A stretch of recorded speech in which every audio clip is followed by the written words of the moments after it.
The outbreak of the rare political storm in the U.S. Congress caused a stir across the United States.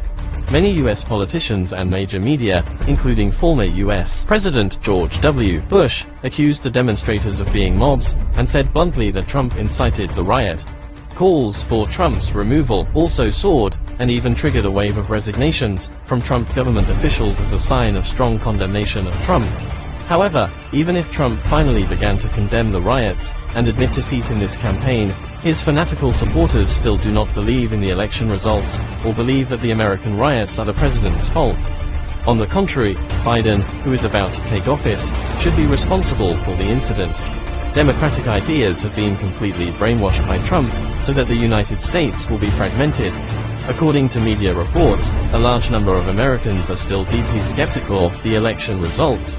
New polls show that nearly 40% of American voters, including 76% of Republicans, do not believe in the results of the 2020 U.S. presidential election, while opinion poll released on January 7th, local time show that 45% of Republican voters support the capture of Congress, and 52% of Republican voters even believe that Biden should at least be partly responsible for congressional riots.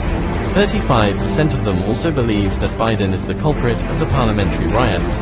By contrast, only 26% of Republican voters think Trump is to blame, and only 13% think he has the primary responsibility. Since the end of the U.S. election last November, re-elected Trump has refused to admit defeat, insisting that there was widespread fraud in the election. After more than 60 legal challenges to try to overturn the election results failed, Trump has repeatedly encouraged supporters to go to Washington, D.C. on January 6th. To oppose congressional certification of the Biden victory, and denounced the election results of the so-called bad attack on American democracy, and shouted that his supporters should go to the Capitol for justice. Eventually, under Trump's strong incitement, a large number of irrational Trump fans turned the demonstrations into violence and broke into the Parliament building, symbolizing democracy, causing bloodshed, killing at least 5 people. Among them, a white woman was shot dead by the Dutties for breaking into Congress. Social media records show that she believes in many conspiracy theories on the right.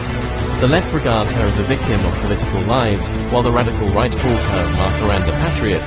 The congressional riots have reflected the completely different information ecology and cognitive differences between the left and right factions in the United States.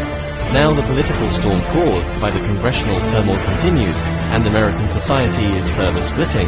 If the rift with American society is not stopped from widening, the United States will fall into a complete disintegration and fragmentation.